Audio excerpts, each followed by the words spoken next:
Humans can bond with literally anything. A story by user Random3x. Clixus looked over the latest report from Species Resources, informing him that another human on the crew had shown bonding behaviors with other crew members. This was, of course, against company policy. The last thing they needed was someone being distracted during an emergency, because they were focusing on their bonded being rather than their duty. To help resolve the issue and further prevent any possible repeat, he had called in the head of Human Resources. A short buzz rang from near his door to indicate the human had finally arrived. "Peter, it is most efficient that you have arrived," Clixus greeted, glancing up at the human only to gesture to the seat opposite him. "Please, have a seat." Sure. May I ask what this is about?" "Yes. It is regarding some questionable behavior from a crew member that happens to be human." "Oh? Nothing too bad, I hope." "I hope not. We were hoping to nip it in the bud, as your dirtling expression goes. Here is the SR report." Handing the data slate to the human, Clixus waited for Peter to read the document. "Okay, I'm going to need some help here. Can you please elaborate on what is wrong here?" "What is wrong?" Clixus parroted in disbelief. Even a no-eyed Vamulan would clearly see the issue. "The human has been exhibiting bonding behaviors, which is against SR policies." In response, Peter, to Clixus's surprise, tilted his head. "Oh, but there's nothing about sex here." "Mating is not the issue here. The issue, Peter, is that they have formed an unnecessary bond." Clixus took in a deep breath, as his gland sacs had started to inflate with how annoyed he was becoming. "All I see is they became friends." Clixus clapped his hands together, pleased the conversation was finally going in the right direction. "Exactly. They have bonded, and it is against policy." "You are aware of the special dispensations given to our race, right?" "Of course. I have read the details. Due to your race's social nature, you have been given some leeway, but this is beyond anything I can allow."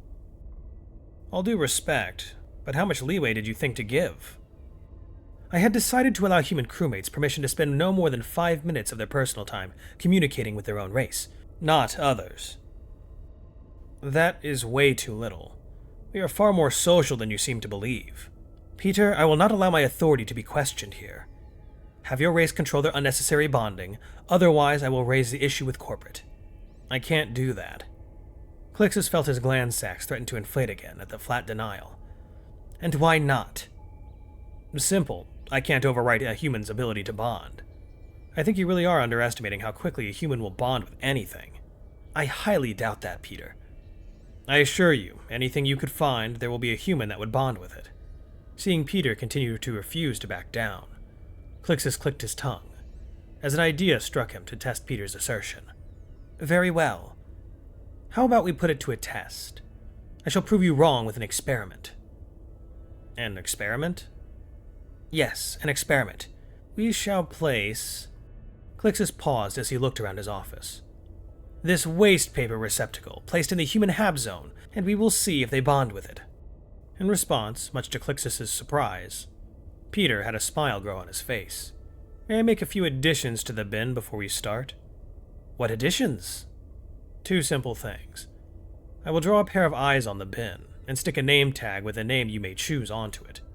Seeing no way a race could be so intensely social as to bond with a literal inanimate object, Clixus nodded his assent. He watched as Peter, using a pen, drew a pair of large eyes onto the bin's surface. He then stuck a name tag with Benjamin on it, a name so absurd that Clixus knew no sane creature would form a bond with it. "So we are agreed you will relax the rules to a more human degree, if the human crewmates actually bond with this bin?" "Yes, but you cannot influence them. If I catch wind of you revealing the purpose of this experiment, the results will be void, and corporate shall know of your obstinance." Peter nodded, only pausing to mutter, "Kettle and pot." Clixus was currently beside himself with confusion. His grand experiment had entirely backfired on him within a very short period of time. The humans in their hab had taken to affectionately treating the bin with eyes drawn on it. In one instance, pushing a more troublesome crew member who had kicked the bin over. Never in his wildest dreams would he have ever imagined the humans would bond with an inanimate object. When Peter had shown up, looking smug, Clixus had decided to double down.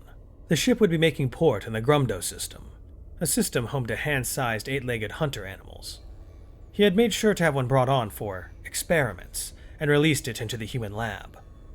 Seeing many of the humans flee, he began to feel vindicated, only for that vindication to collapse when a man from the dirtling landmass known as Australia picked it up and gave it a little pet on its head, saying, "Oh, you're a big beauty."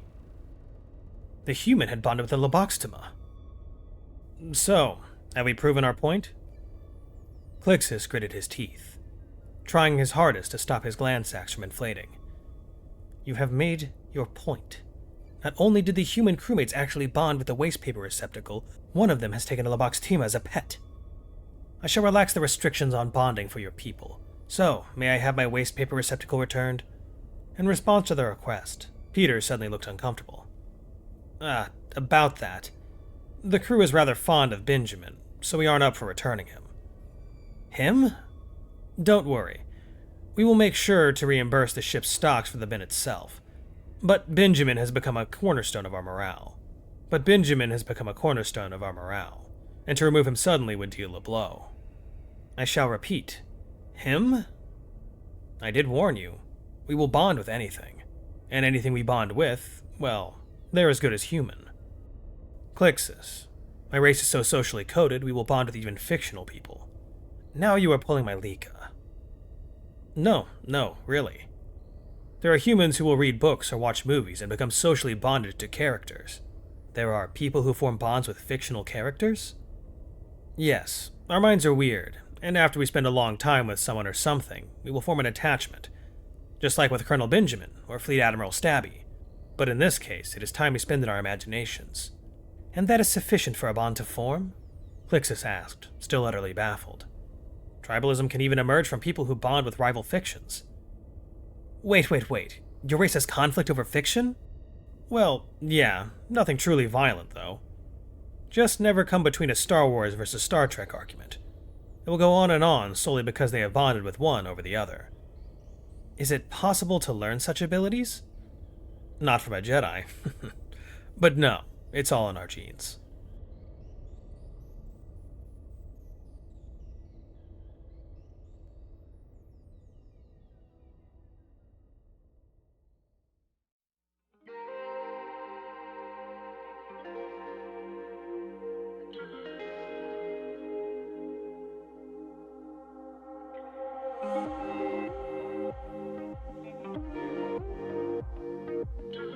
If you're new here, welcome aboard.